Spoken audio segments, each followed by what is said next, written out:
आज की वीडियो में हम जानेंगे कि मृत व्यक्ति के कपड़े क्यों नहीं पहनने चाहिए और उन कपड़ों का हमें क्या करना चाहिए जो हमारे प्रियजन जो हमें छोड़ के गए हैं। वीडियो की शुरुआत करने से पहले मैं कहना चाहूँगा आप इस चैनल को सब्सक्राइब कर लीजिए ताकि आपको नई वीडियो मिलती रहे। तो आखिर मृत व्यक्ति के कपड़े क्यों नहीं पहने जाते, ये सवाल हमारे मन में उठता है और हम बहुत बार देखते हैं कि लोग हैं जो मृत व्यक्ति के कपड़े नहीं पहनते हैं। तो क्या कारण उनके पीछे होता है?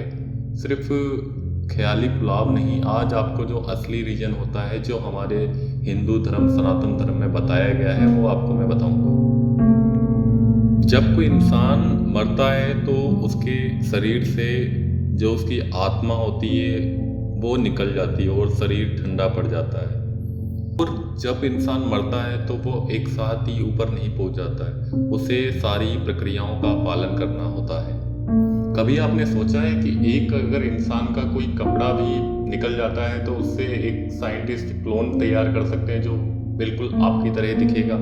और जब 100 लोगों के कपड़ों में से अगर आप किसी व्यक्ति के कपड़ों को, जो पुलिस के पास डॉग होता है, अगर उनसे आप सुंघाएंगे तो वो उस कपड़े की पहचान कर लेता है।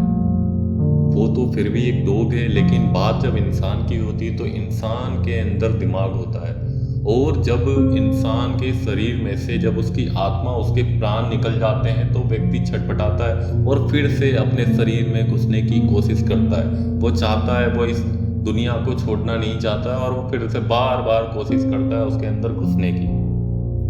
जिस तरह हम किसी के मरने के बाद उसको आसानी से नहीं भूल जाते हैं और उसको याद करते रहते हैं, उसी तरह जब शरीर से आत्मा निकलती है तो उसे भी अपना घर परिवार ये सब लोग दिखाई देते हैं और वो चाहता है कि फिर से उन शरीर के अंदर वापस से घुस जाए और उन वापस से अपने परिवार से मिल सके। लेकिन सभी को ये भी पता है कि मृत्यु निश्चित होती है और मृत्यु के बाद फिर से एक जन्म लिया जाता है। और ज़िंदगी में आगे बढ़ने के लिए हमें भी उससे भूलना पड़ता है और जो मर चुका है उसे भी अपने परिवार को छोड़ना पड़ता है। लेकिन कभी कभी ऐसा हो जाता है कि अगर हम उसके कपड़े या उसकी चीज़ों को बहुत संभाल कर रखते हैं तो वो बार बार अपने कपड़ों को देखने के लिए उनके पास आता है और वो उसकी जो माइंड है वो कंफ्यूज हो जाता है कि मुझे जाना कहाँ है, मुझे करना क्या है। एक तरफ वो नया जन्म उसे बुलाता है और वो एक तरफ से पुराना जन्म खींचता है उन कपड़े या उसकी यूज की हुई चीज़ों के रूप में। तो वो कंफ्यूज हो जाता है।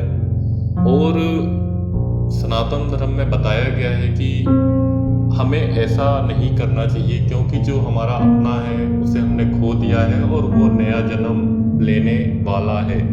लेकिन अगर वो आपके ही इसी जन्म में अटका रहेगा और आत्मा बन के आपके चारों तरफ ही घूमता रहेगा तो वो उसे नया जन्म नहीं मिल पाएगा। तो सिर्फ कपड़े ही नहीं, उसकी यूज की हुई ज्वेलरी और बाकी सारी चीज़ों को हमें अपने पास से हटा देना चाहिए।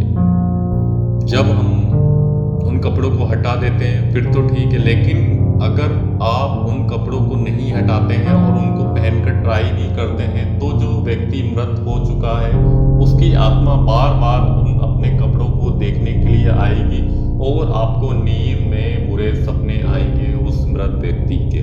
तो फिर आपको उन कपड़ों का करना क्या चाहिए? और हमें ये कपड़े नहीं पहनने चाहिए क्योंकि हमें अपने जो परिजन गया है उसका ख्याल रखना है और हम चाहते हैं कि वो एक नया शरीर उसे मिले और एक नई जन्म को वो प्राप्त करे। लेकिन हमें उन पुराने कपड़ों का करना क्या चाहिए? सबसे पहला तो ये है कि हमें जो उसके पुराने कपड़े जो लास्ट बार उसने पहने थे और उन कपड़ों को हमें दूर दूर बांट देने चाहिए कि वो कंफ्यूज हो जाए कि हमें किधर जाना है, किधर उसके कपड़े पड़े हुए हैं। हमें सारी जगह 50 जगह बांट देना चाहिए दूर दूर दूर दूर के इलाकों में। और दूसरा है कि या तो हमें उन कपड़ों को जला देना चाहिए। तो पहले के टाइम पे तो जो साधु होते थे वो उन कपड़ों को उनके पास ज़्यादा कपड़े नहीं होते थे, या पहले के व्यक्ति होते थे उनके पास भी ज़्यादा कपड़े नहीं होते थे, वो 2 जोड़ी 3 जोड़ी कपड़े हो जाते थे, जब वो फट जाते थे तब वो न्यू कपड़े लेते थे। लेकिन आज की तारीख की अगर आप बात करेंगे तो कपड़े लोगों के पास बहुत सारे होते हैं, बहुत सारी चीज़ें होती हैं। अगर आप उनको जलाने की बात करेंगे तो बहुत सारा नुकसान हो सकता है, तो आपको उन कपड़ों को दान कर देना चाहिए, लोगों को बांट देना चाहिए, ताकि आत्मा पता ना लगा पाए कि उसको कौन सी जगह जाना है, क्योंकि उसे सारी चीज़ें अलग अलग दिखाई देंगी और वो उसमें कंफ्यूज ना होकर अपने नए जन्म के लिए आगे बढ़ेगा। तो आपको ये जानकारी कैसी लगी? अगर कोई क्वेश्चन है तो कमेंट में करके आप पूछ सकते हैं, और इस चैनल को सब्सक्राइब कर लीजिए, क्योंकि आपने अभी तक इस चैनल को सब्सक्राइब नहीं किया है।